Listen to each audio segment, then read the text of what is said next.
Allah subhanahu wa ta'ala said in the Quran, say, He is Allah only one. Allah is eternal, absolute. He begets not, nor was He begotten.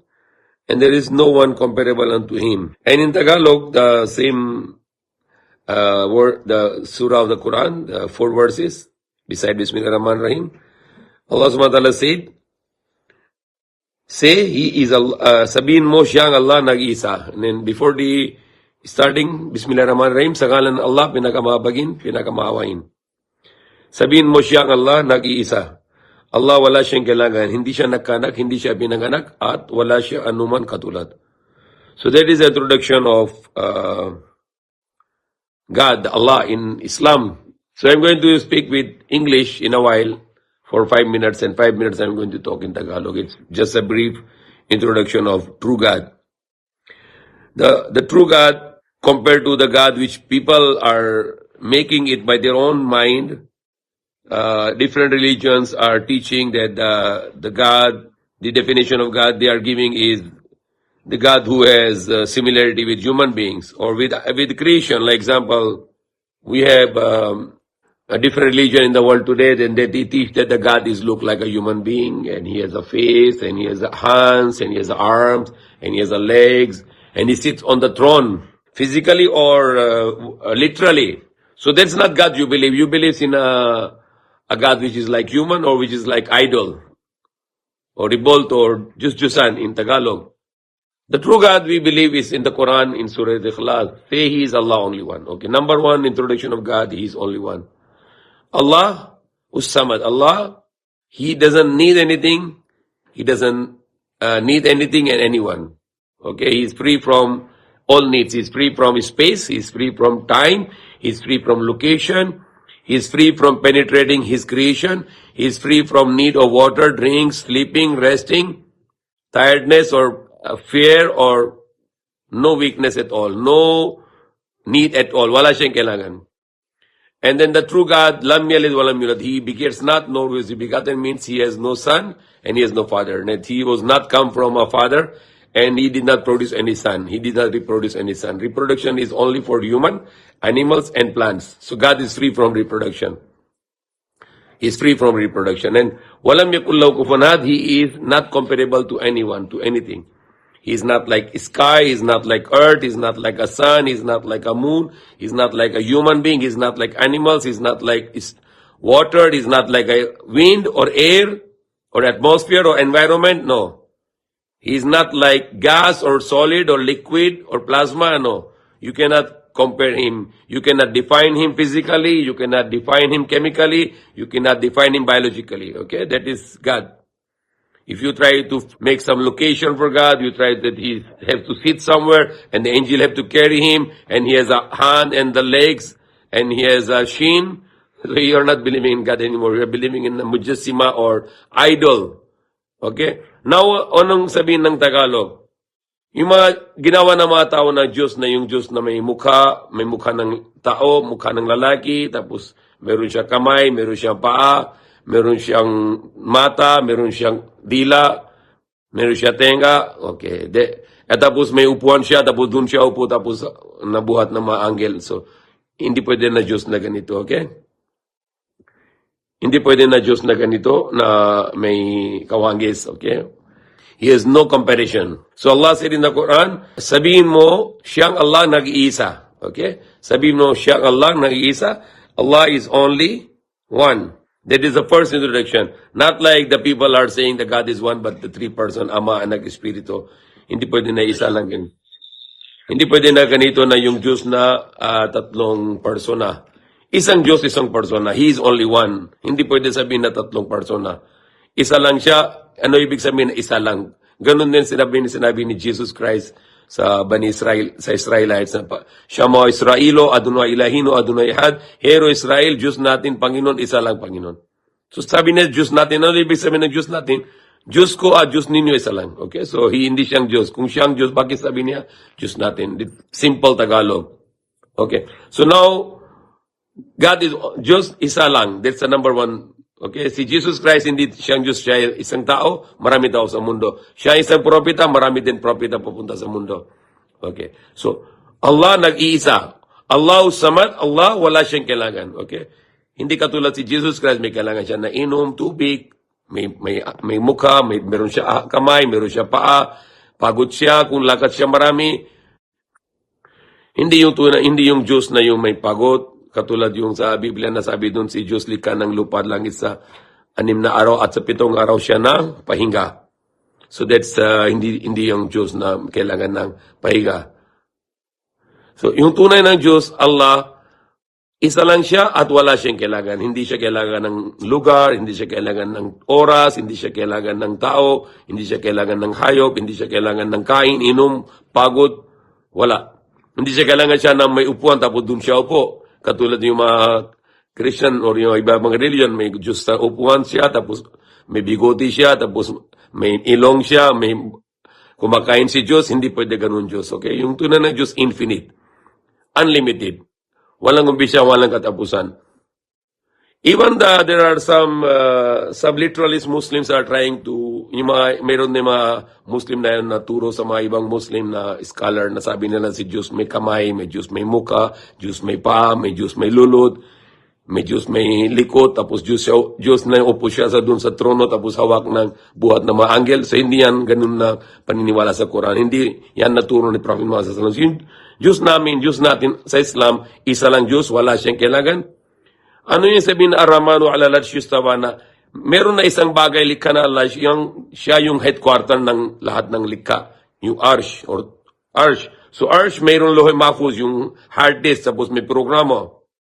So yung program na yung Diyos na control ng mundo, dun yung through Arsh.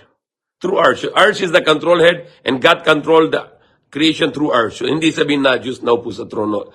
Mali yun, shirk yan dahil si Diyos wala siya kailangan. Allahu Samad, ano yung sabihin na? Si Diyos wala siya kailangan. So hindi pwede sabihin na Diyos pasok sa dito sa tao, pasok sa langit, pasok sa lupa. Hindi pwede sabihin dahil wala siya kailangan. Okay? Hindi pwede sabihin na Diyos pasok sa isang tao. Wala siya kailangan. Okay?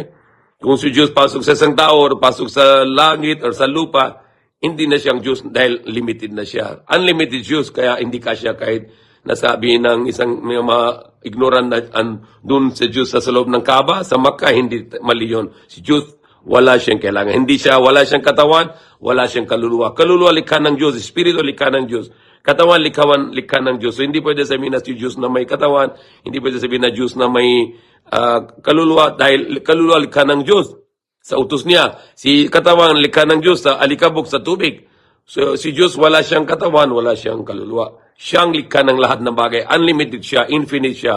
Okay? Hindi pwede na isipin natin na sino yung Diyos dahil unlimited siya. Hindi siya circle, hindi siya guhit, hindi siyang square, triangle, hindi siyang solid, liquid, gas, plasma, wala. Ano yung isipin? Hindi siyang Diyos. Ano yung imagine? Hindi siyang Diyos. We cannot think about Him, but siya infinite. Ano ibig sabihin ng infinite? No limit. Walang umpisa, walang katapusan, okay? If you think the human being na isang Diyos na parang tao, hindi ka maniniwala kay Diyos. Kung kala mo na Diyos na may kailangan, hindi ka maniniwala ng Diyos. Okay? So lahat ng yung universe likha ng Diyos, yung size ng universe, 146 billion light years. Mag-travel ka sa universe na speed of the light, 300,000 km per second. Tapos mag-travel ka ng 146 billion taon. Yan ang size ng universe. Si Diyos mas malaki pa sa universe. Dahil unlimited siya.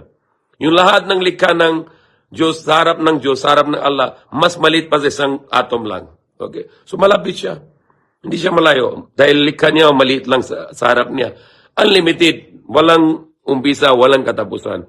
So that's the God we believe. He was free from organs. Okay? Kung may mabalik Islam na kung maniniwala si Diyos may organ, may kamay, may paa, may mukha, may lulod, hindi ka na Muslim pa. Dapat Muslim ka na. Walang kawangis, walang katulad, walang kailangan. Hindi siya nagkanak, hindi siya pinanganak, hindi siya parang tao, langit, lupa, araw, buwan.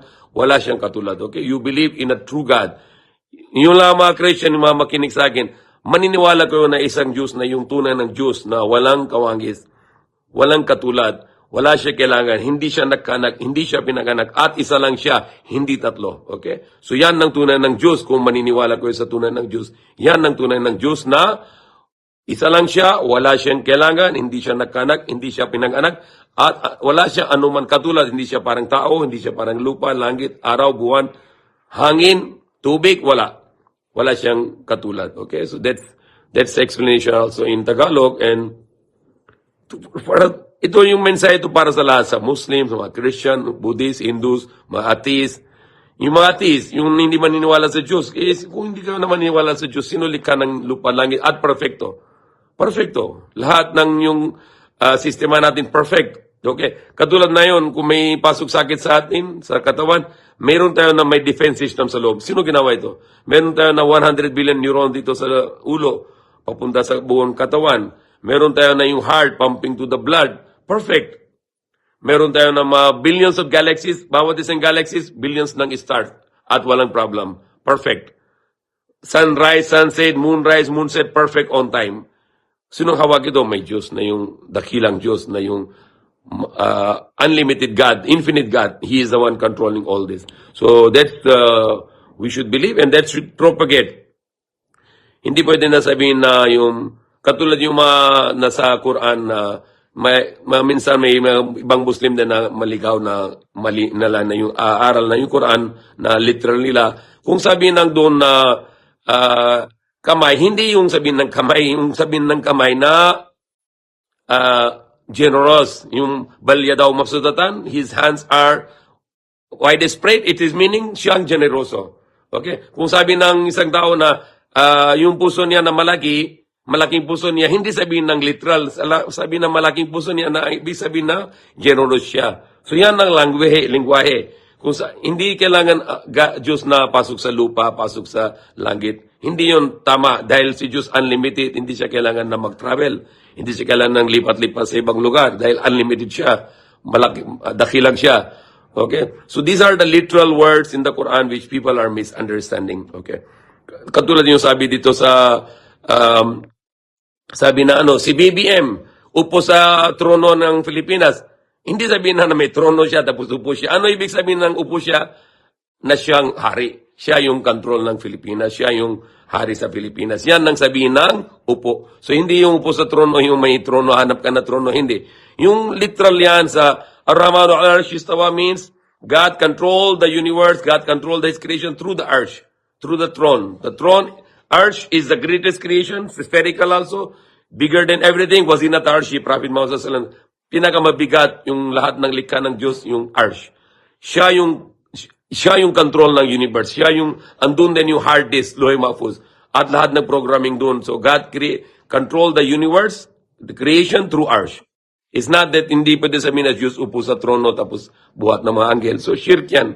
Hindi ka maniniwala na Diyos. Maniwala ka ng revolto lang. So Diyos wala siya kailangan na upo, wala siya kailangan na mga organs, kamay, paa, wala. Hindi pwede na isip na ganito. Kung isip ka ganito, sa isip mo na hindi Diyos, revolto lang. Diyos-Diyosan lang. Okay, so tanggalin mo, linis mo yung utak mo, yung puso mo. Maniniwala ka sa Diyos na dakila, walang kawangis, walang katulad. Isa lang siya, wala siyang kailangan, hindi siya nagkanak, at hindi siya pinag-anak, at wala siya anuman katulad. Malinis mo, wag na lagi mo yung image ng Diyos sa utak mo. Wag na isipin ng imagine mo na Diyos sa utak mo na ganun siya, itsura, ganun, wala. He's free from the form. He's free from wala siyang itsura dahil siya likha ng lahat ng itsura. Wala siyang form dahil siya likha ng lahat ng forms. Siya yung likha ng lahat ng mukha ng tao, hayop. Hayop din may mukha. Siya, Allah, Diyos, siya yung likha lahat ng mukha.